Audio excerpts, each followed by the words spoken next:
Hello everyone, welcome back to our channel. I hope you're doing well. Today we will practice two cloze test for your examination. तो आज हम दो cloze test की practice करेंगे ये bank और SSC दोनों के लिए ही हेल्पफुल होंगे. So let's start. एक क्लोज टेस्ट हम नॉर्मल करेंगे जिससे करते हैं और एक नए पैटर्न का क्लोज टेस्ट करेंगे. So let's start. एक बार हम पहले क्लोज टेस्ट को रीड कर लेते हैं और फिर ब्लैंक्स अटेम्प्ट करेंगे. So let's read it first. Obesity has become a major health dash in many countries. Over the past few decades, the number of obese people has increased. Poor eating habits, lack of proper physical activity, and unhealthy lifestyles are some of the main causes of obesity.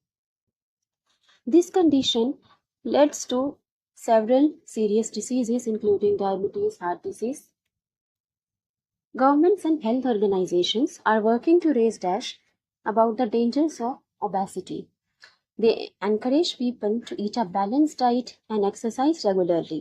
Schools are also taking steps to promote healthy habits among children. However, despite these efforts, the problem continues to dash. If obesity keeps reigning, it could become an even bigger burden on healthcare systems. To fight obesity, individuals must take responsibility for their health. Simple changes such as avoiding junk food and staying active can make a big dash. In addition, the government should implement strict policies to reduce the consumption of sugary drinks and processed foods. Only through collective efforts we can dash these growing crises. ठीक है, तो ये cloze test obesity के बारे में है. आप attempt कीजिए ब्लैंक्स. ओबेसिटी क्या होता है? ओबेसिटी होता है एक्सेसिव फैट. जो बॉडी में एक्सेसिव फैट इकट्ठा हो जाता है, जैसे हेल्थ प्रॉब्लम्स होने लगती हैं, उसको कहते हैं ओबेसिटी. अब हम देखिए फर्स्ट ब्लैंक का क्या आंसर होना चाहिए. A major health dash issue, solution, policy, victory, happiness.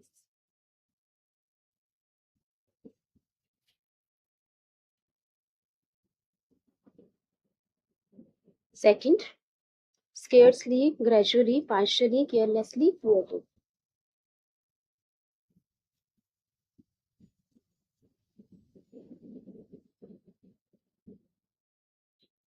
Third, ignorance, confusion, awareness, hesitation, disturbance.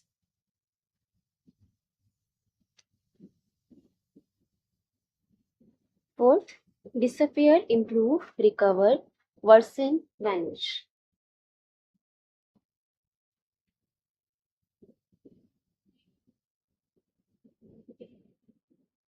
Fifth blank, make a big dash, mistake, difference, trouble, damage, loss.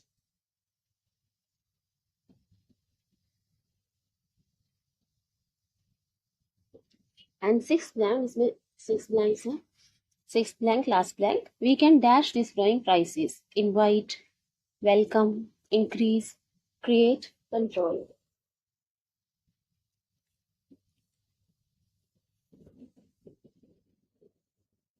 चलिए, तो आपने ये सारे ब्लैंक्स के आंसर सोच लिए होंगे, तो हम डिस्कस करते हैं अब answers.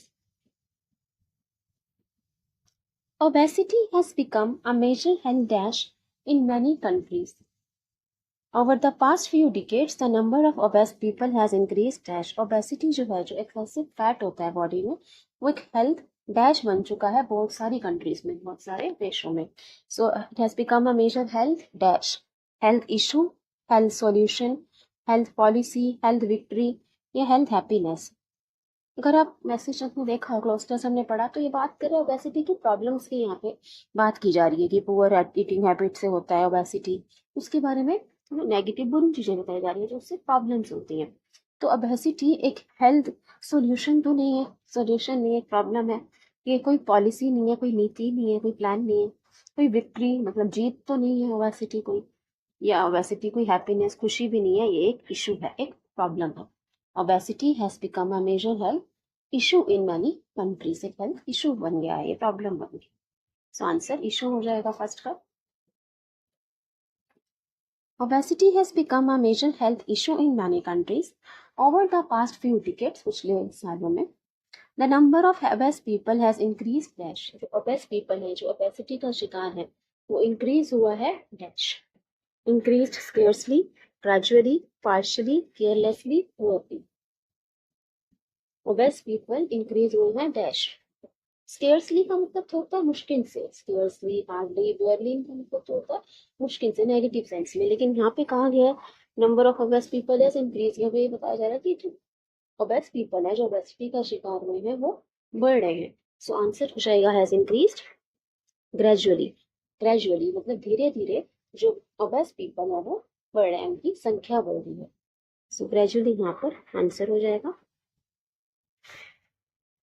Now, governments and health organizations are working to raise about the dangers of obesity. Government जो है, हेल्थ सरकार और हेल्थ ऑर्गेनाइजेशंस जो हैं, वो काम कर रहे हैं to raise dash about the dangers of obesity. Obesity के खतरों के बारे में डैश वो रेस करना चाहते हैं। Ignorance, confusion, awareness, hesitation, disturbance. अब गवर्नमेंट क्या रेस करना चाहेगी? ओबेसिटी की प्रॉब्लम्स की बात कर रहे हो तो गवर्नमेंट इसके बारे में क्या रेस करना चाहेगी? इग्नोरेंस। इग्नोरेंस है किसी चीज के बारे में नहीं पता होना, लैक ऑफ नॉलेज, किसी चीज का पता ना होना, तो इग्नोरेंस तो रेस नहीं करेगी government.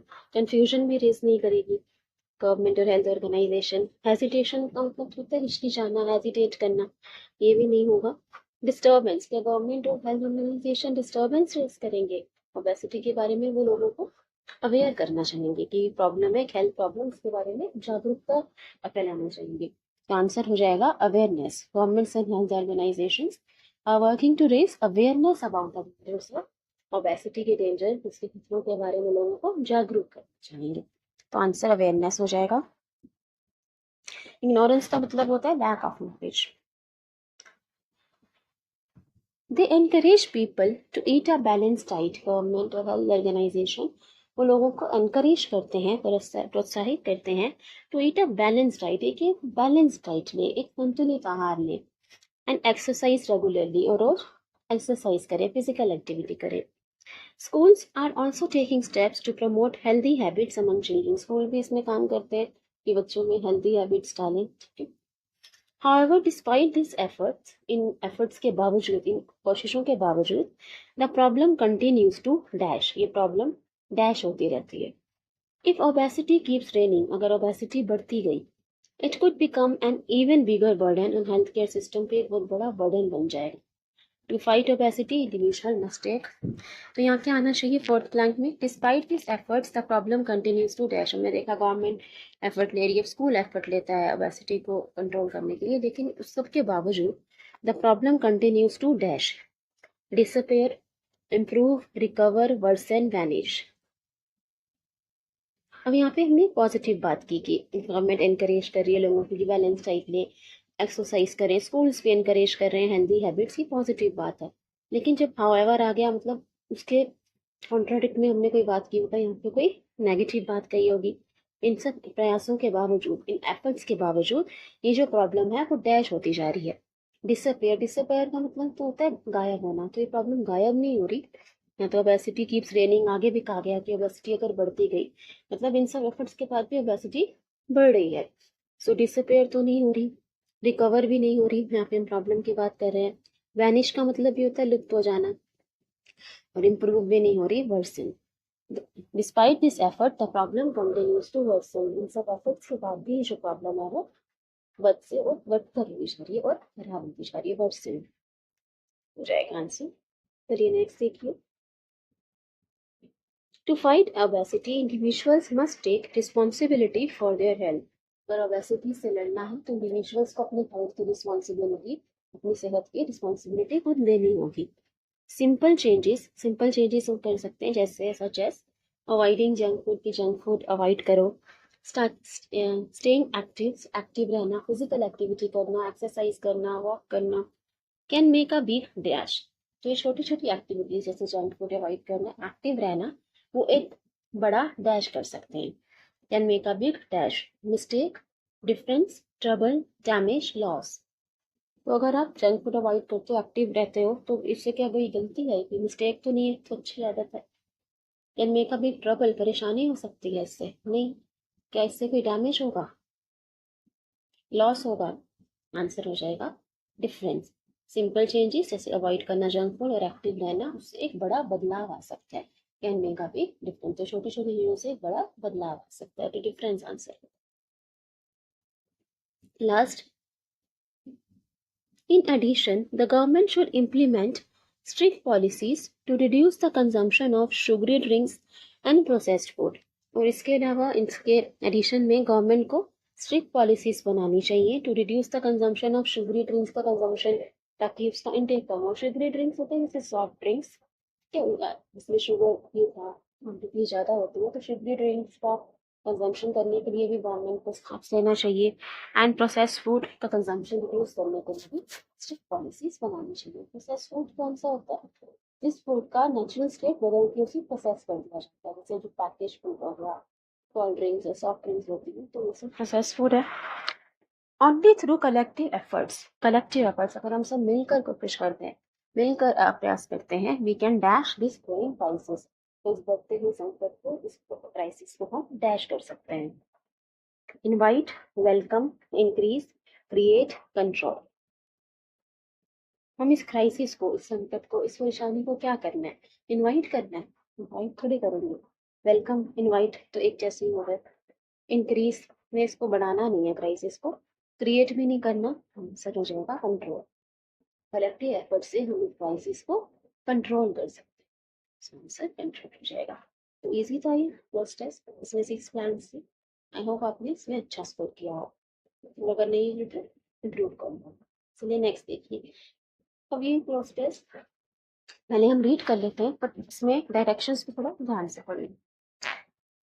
Hate is not an dash emotion. It is cultivated through adverse experiences. Often a single painful incident can ignite a feeling of betrayal, injustice, or humiliation, which, if left unresolved, transforms into dash and eventually hatred. For instance, a person who faces public ridicule or emotional abandonment may begin to foster deep hostility, not only toward the offender, but also toward similar situations or individuals. This emotion, although reactive, is dash. Hatred distorts perception, clouds judgment, and disrupts emotional stability. It narrows our capacity to trust, to emphasize, and even to hope. Over time, it can evolve into a dash state of negativity, affecting relationships, productivity, and mental well being. However, it is essential to recognize that hate often masks dash pain rather than suppressing it or allowing it to fester. Individuals must confront its origin. Reflection, honest self-inquiry, and emotional articulation are necessary steps towards healing. Forgiveness, though even misunderstood, is not about excusing the wrong, but also realizing the emotional grip it holds over us. Understanding hate requires emotional maturity. It is a signal, not a solution. While it may arise naturally, choosing to live with it is dash. The real strength lies in transforming that pain into insight and using it to cultivate resilience and compassion.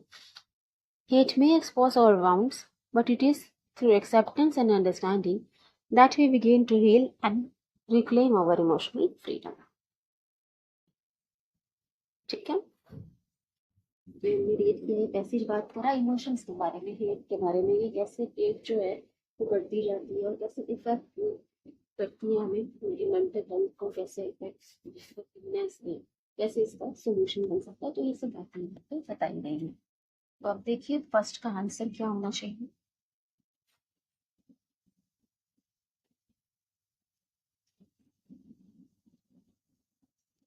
चलिए second देखिए।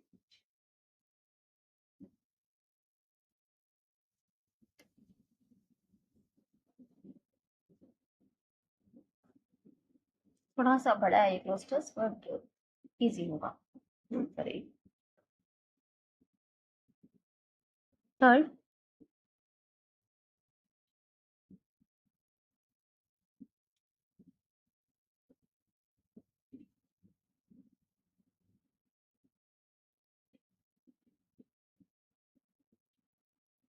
Fourth,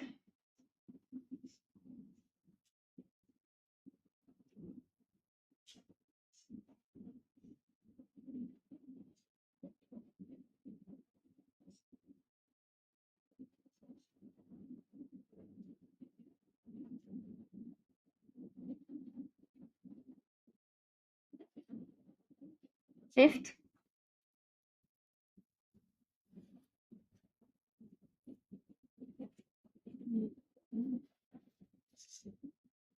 and sixth.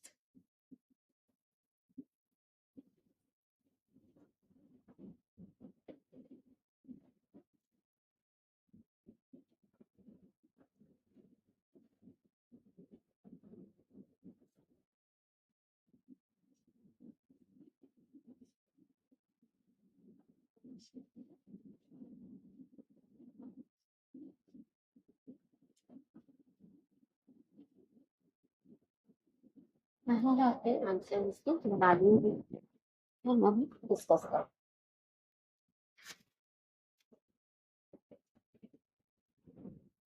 Hate is not an dash emotion.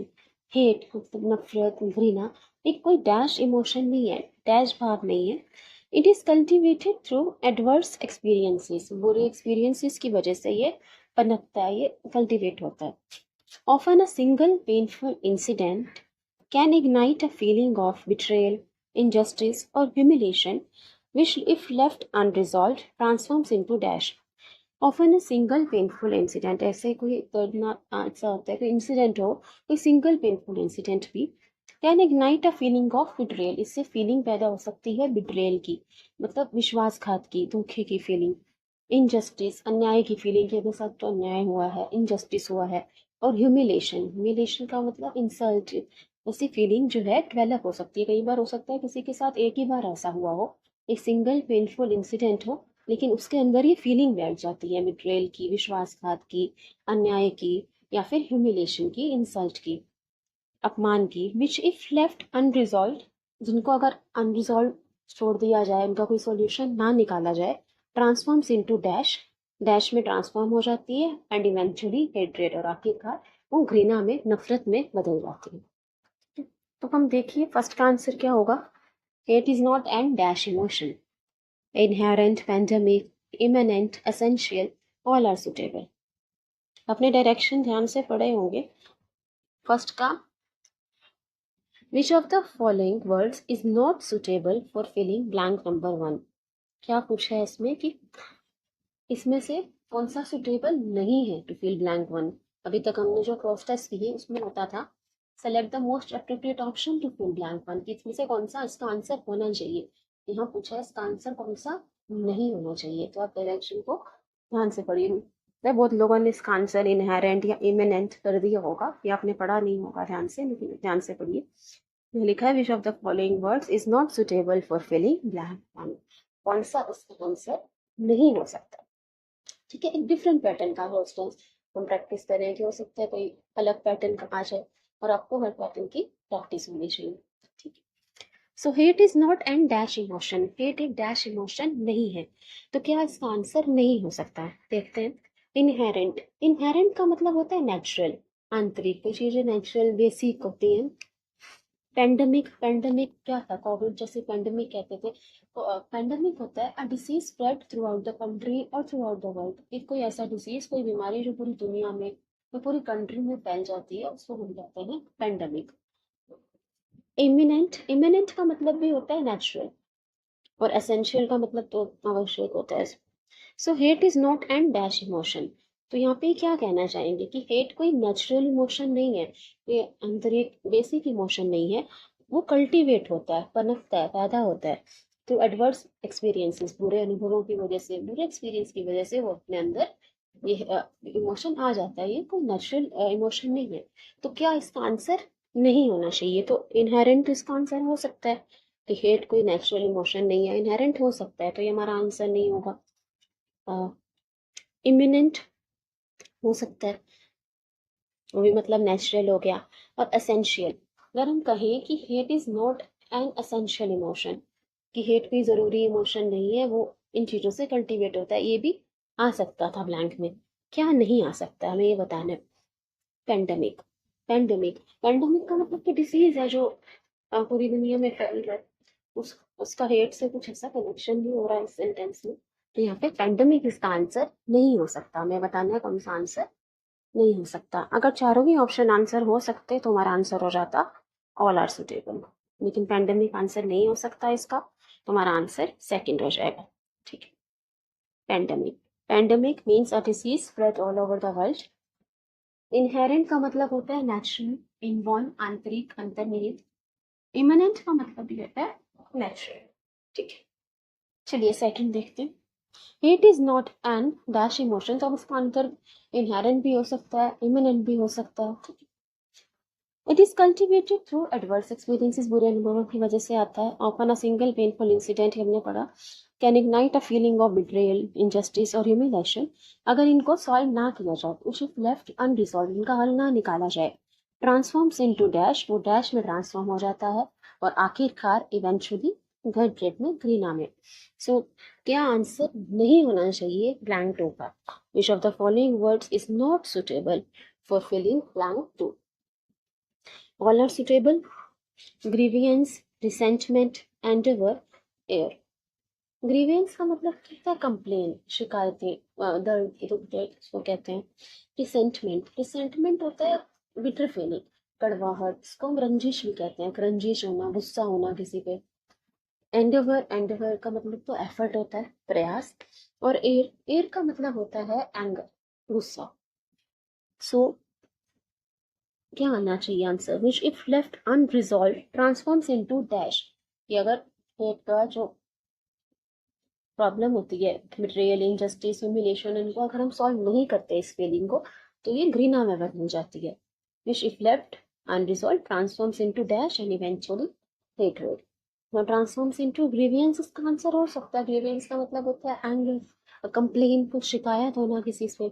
Resentment का मतलब रंजिश होता है, रंजिश बाद में घृणा में, नफरत में बदल जाती है, एक बिटर फीलिंग को कहते हैं रिसेंटमेंट। और एर का मतलब तो गुस्सा हुआ, तो गुस्सा बाद में नफरत में बदल सकता है। तो ये तीनों आंसर हो सकते हैं, ग्रेवियंस, रिसेंटमेंट या एयर। यहाँ पे एंडेवर आंसर नहीं हो सकता, क्योंकि एंडेवर का मतलब तो होता है एफर्ट, प्रयास। वहाँ पे तो सेंस नहीं दे रहा, ये हमें कहा जा रहा है ये अगर इनको सॉल्व ना किया जाए तो ये पहले गुस्से में डेवलप होती हैं और फिर नफरत में, इवेंचुअली हेटरेड। तो इसका आंसर एंडेवर नहीं हो सकता, ये तीनों आंसर हो सकते हैं। Endeavour means effort. ग्रीवियंस का मतलब होता है कंप्लेन, शिकायत का दुख। रिसेंटमेंट का मतलब एंगर, बिटर फीलिंग, रंजिश, कड़वाहट को कहते हैं। और एयर का मतलब भी एंगर। तो ये तीनों तो आंसर हो सकते हैं। वैसे भी इनका मीनिंग एक जैसा ही है, तो आप ऐसे भी एलिमिनेट कर सकते थे।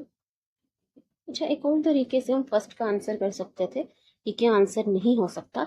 It is not in dash emotion, हमने मीनिंग देख लिया कि इनहेरेंट हो सकता है, इमिनेंट, एसेंशियल हो सकता है, पेंडेमिक नहीं हो सकता। लेकिन अगर आप एक और तरीके से देखो, it is not an dash emotion, या एन लिखा हुआ है, तो एन के साथ इनहेरेंट हो सकता है वोवल साउंड, इमिनेंट हो सकता है, एसेंशियल हो सकता है, पेंडेमिक नहीं हो सकता। एन के साथ पेंडेमिक नहीं हो सकता, तो ऐसे भी इसको कर सकते हैं सॉल्व, लेकिन यहाँ पे बच सकते थे और आर सुटेबल। तो हम ऐसे भी कर सकते थे पेंडेमिक, अगर जल्दी में हो तो ऐसे आर्टिकल की हेल्प से भी इसको सॉल्व कर सकते हैं। चलिए नेक्स्ट देखिए। दिस इमोशन ऑल्दो रिएक्टिव, ये जो हेट इमोशन है, नफरत का जो भाव है, घृणा का जो इमोशन है, ऑल्दो रिएक्टिव, ये रिएक्टिव है, मतलब प्रतिक्रिया देने वाला है। Is dash, is dash. Hatred distorts perception, ये अंडरस्टैंडिंग को, समझ को खराब कर देता है। क्लाउड्स जजमेंट, अब सही से डिसीजन नहीं ले पाते। अगर आप किसी से हेट करते हो तो आपके अंदर वही फीलिंग डेवलप होती रहती है, फिर आप सही डिसीजन नहीं ले सकते। Disturbs emotional stability, emotional stability को भी, मानसिक संतुलन को भी खराब कर देता है। So this emotion although reactive is dash destructive, corrosive, all are suitable, incisive, perceptive. Which of the following words is not suitable for blank 3? Not suitable. ये इमोशन कैसा है? हेट क्या डिस्ट्रक्टिव है? आगे इसकी वैसे बारे में बताया गया कि कैसे एक इंसान को ये खराब करता है, डिस्ट्रक्ट करता है, डिस्टॉर्ट करता है, परसेप्शन, अंडरस्टैंडिंग खराब करता है, जजमेंट इंसान सही नहीं ले पाता, इमोशनल स्टेबिलिटी को भी ये खराब कर देता है, मानसिक संतुलन भी बिगाड़ देता है। तो क्या ये डिस्ट्रक्टिव है? डिस्ट्रक्टिव है, ये आंसर हो सकता है, डिस्ट्रक्ट करने वाला, खराब करने वाला। करोसिव का मतलब भी होता है डिस्ट्रक्टिव, डिस्ट्रक्टिव, तो ये भी आंसर हो सकता है। इंसिसिव, इंसिसिव का मतलब होता है एक्यूट, शार्प, तीखा, ये भी नेगेटिव ही है, ये भी आंसर हो सकता है। क्या परसेप्टिव आंसर हो सकता है? परसेप्टिव का मतलब होता है अंडरस्टैंडिंग, जैसे परसेप्शन है आपको कि किसी चीज की, एक अंडरस्टैंडिंग, एक समझ होना। तो परसेप्टिव का यहाँ पे कोई सेंस नहीं बन रहा। ये this emotion although reactive is perceptive, ये कोई समझ आने वाला, कुछ परसेप्शन वाला इमोशन नहीं है, ये डिस्ट्रक्टिव इमोशन है। आगे बताया भी होगा कि कैसे ये डिस्टर्ब कर देता है, ये सही थिंकिंग नहीं करने देता, इमोशनल स्टेबिलिटी बिगाड़ देता है। तो इसका आंसर परसेप्टिव नहीं हो सकता, ये तीनों हो सकते हैं। ठीक है, परसेप्टिव। इंसिसिव मीन्स एक्यूरेट और शार्प। परसेप्टिव का मतलब होता है अंडरस्टैंडिंग। चलिए आगे देखते हैं। It narrows our capacity to trust, ये हमारे विश्वास करने की क्षमता को नैरो कर देता है, कम कर देता है। To empathise and even to hope, हमारी जो आशा करने, होप करने की जो एक क्षमता होती है उसको भी ये खराब कर देता है, होपलेस बना देता है। Over time it can evolve into a dash state of negativity, तो टाइम के साथ ये डैश स्टेट बन सकता है नेगेटिविटी की, अफेक्टिंग रिलेशनशिप, जिससे रिश्ते खराब हो सकते हैं, रिश्तों पे प्रभाव पड़ सकता है, प्रोडक्टिविटी, एक इंसान की ग्रोथ पे इफेक्ट पड़ता है, और मेंटल हेल्थ पे भी इसका इफेक्ट पड़ता है, मेंटल वेलबींग का। Over time it can evolve into a dash state of negativity, longing, all are suitable, resolute, persistent, obstinate। तो एक नेगेटिव वर्ड ही होना चाहिए कि एक क्या स्टेट ऑफ नेगेटिविटी में बन जाता है वो। लॉन्गिंग का मतलब होता है किसी चीज की यन या डिजायर, किसी चीज की लालसा होना। ठीक है। रेजोल्यूट का मतलब होता है स्ट्रॉन्ग, ठोस, जो आप ये चीज करते हैं स्ट्रॉन्ग, जैसे रेजोल्यूशन लेते हैं, न्यू ईयर पे प्रॉमिस करते हैं, डेडिकेशन। परसिस्टेंस का मतलब होता है कंटिन्यू, चीज कंटिन्यू हो रही है। और ऑब्स्टिनेट का मतलब ये होता है स्ट्रॉन्ग, फर्म।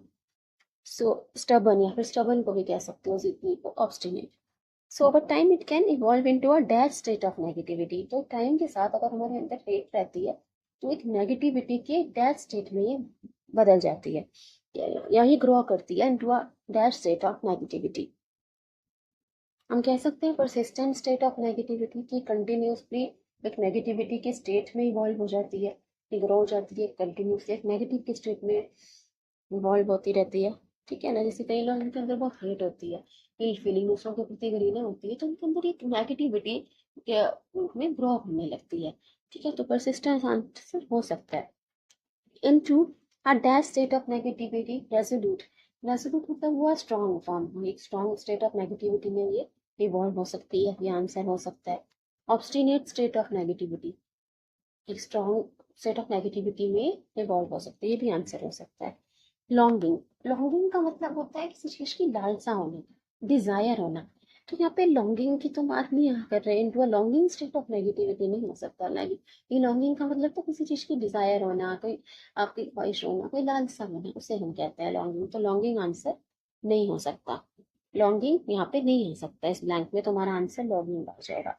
हमें वो आंसर चुनना है जो इस ब्लैंक में हम नहीं लिख सकते, तो आंसर लॉन्गिंग हो जाएगा।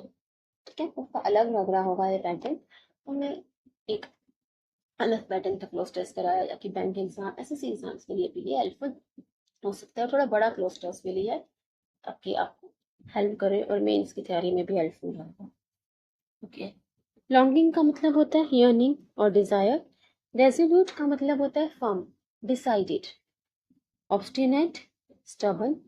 Persistence means determined, continuous. ठीक है,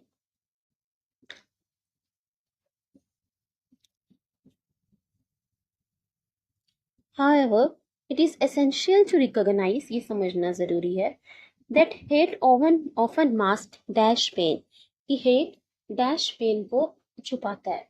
hate often mask dash pain, जो hate का इमोशन हमें दिख रहा है किसी में, तो वो उसके छुपे हुए दर्द को, एक दर्द को छुपा रहा है। often mask dash pain rather than suppressing it or allowing it to fester, इसको दबाने से या बढ़ाने से अच्छा है individuals must confront is origin, ये समझना चाहिए कि इसका कारण क्या है, इसका ओरिजिन क्या है इस फीलिंग का।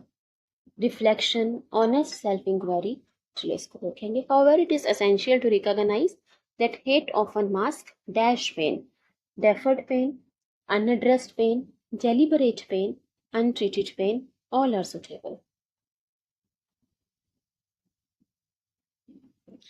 Hate often masks dash pain. Deferred, deferred का मतलब होता है पोस्टपोन। जैसे डेफर्ड पेमेंट अगर आपने सुना हो तो फ्यूचर में की जाएगी, तो डेफर्ड का मतलब होता है पोस्टपोन कर देना, कोई चीज डिले करना। अनएड्रेस्ड, जिसको सॉल्व नहीं किया गया, जिसको एड्रेस नहीं किया गया, ठीक है, जिस पर ध्यान नहीं दिया गया, अननोटिस। डेलिबरेट होता है डन ऑन पर्पस, कोई चीज जब जानबूझ के की जाए तो उसे कहते हैं deliberate. It was done deliberately, मतलब जानबूझ के ऑन पर्पस कोई चीज की गई हो। और अनट्रीटेड, जिसको ट्रीट ना किया जाए। So it is essential to recognize that hate often masks dash pain. Hate कैसे दर्द को छुपाता है? क्या आंसर नहीं हो सकता?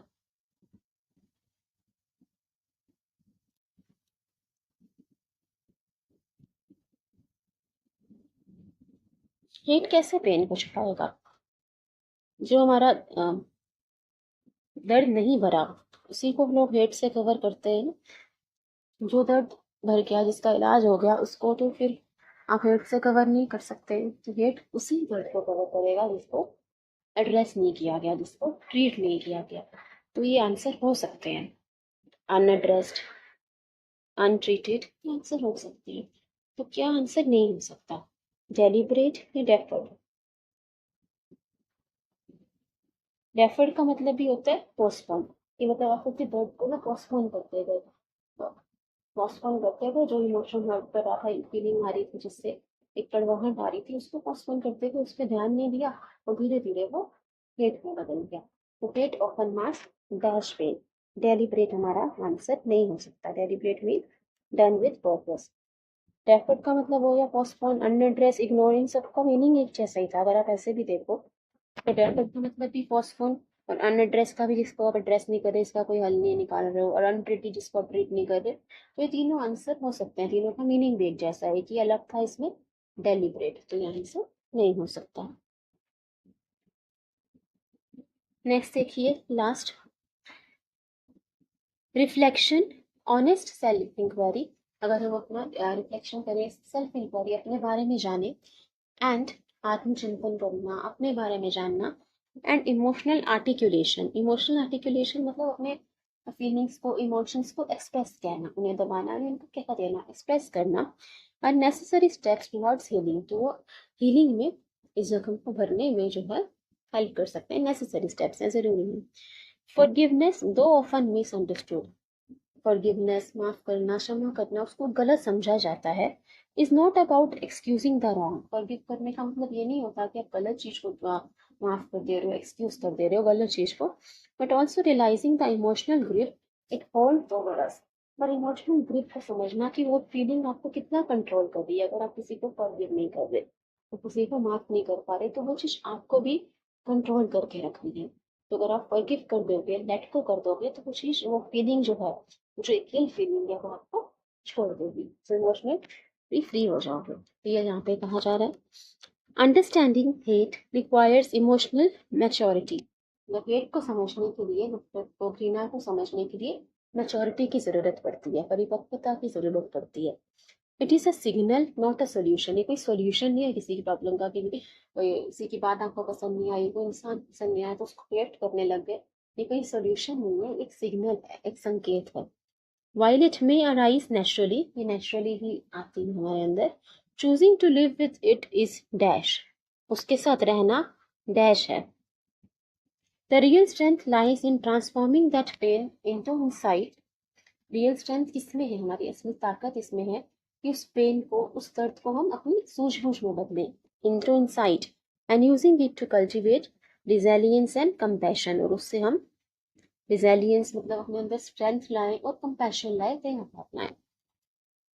Hate may expose or wounds, but it is through acceptance and understanding that we begin to heal and reclaim our emotional freedom. तो hate में एक्सपोज और wounds हमारे जख्मों को ये खराब कर देता है, but it is through acceptance, किन चीज़ों को एक्सेप्ट करें और समझ से, अंडरस्टैंडिंग से, that we begin to heal, कि वो हमारे जख्म जो है वो भरने लग जाएंगे, and reclaim over emotional feeling, और इमोशनली फ्री हो सकेंगी, चीज़ों को लेट गो कर सकेंगे। क्योंकि अगर आप एक फीलिंग के बारे में सोचते रहते हो, एक फीलिंग किसी को प्रति डेवलप कर लेते हो, तो इवेंचुअली आपको भी नुकसान पहुंचाता है। तो इसलिए खुद को फ्री करना, मेंटली मेंटली स्टेबल रहने के लिए इन इमोशन से लेट गो करना जरूरी है। Understanding hate requires emotional maturity. It is a signal, not a solution. It may arise naturally. Choosing to live with it is dash. Which of the following words is not suitable for filling blank 6? Detrimental, noxious, all are suitable. Altruistic, obstructive. Choosing to live with it is dash. ये कोई natural है ये, पर इसके साथ रहना, इसके साथ जीना, ये डैश हो सकता है. डेट्रीमेंटल का मतलब हुआ हार्मफुल. नॉक्शियस का मतलब ये होता है हार्मफुल, नेगेटिव. एल्ट्रिस्टिक का मतलब क्या होता है? परोपकारी, जो दूसरों की हेल्प करे, एक पॉजिटिव वर्ड है. और ऑब्स्ट्रक्टिव का मतलब ही हुआ जो बाधा उत्पन्न करे, हार्मफुल कह सकते हैं. तो ये सब नेगेटिव वर्ड हो गए. डेट्रीमेंटल, नॉक्शियस, एल्ट्रिस्ट, ऑब्स्ट्रक्टिव, ये तीनों नेगेटिव है. इसमें पॉजिटिव क्या है? Altruistic.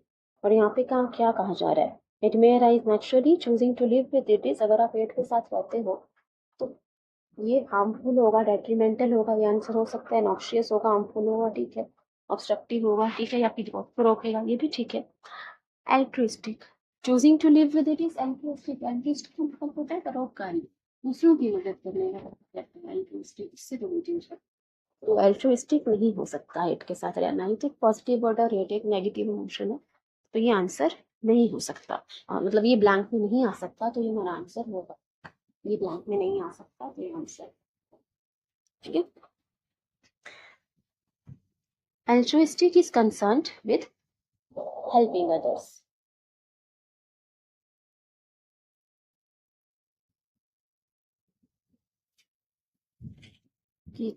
Thank you everyone. Thanks for watching. Hope you like it. Thank you. आज हमने एक नए पैटर्न का भी क्लोज टेस्ट करा, और थोड़ा सा बड़ा था, उसमें वोकैबुलरी भी थोड़ी सी अलग, थोड़ी हार्ड लगी होगी अब. तो एक हाई लेवल का करना ज़रूरी था, और हम कोशिश करेंगे आगे भी ऐसे क्लोज टेस्ट की प्रैक्टिस करें, थोड़े नए पैटर्न, थोड़े से हाई लेवल की. Thank you everybody. Thanks for watching. Please share and subscribe. Video अच्छा लगे तो ज़रूर शेयर करना. Thank you.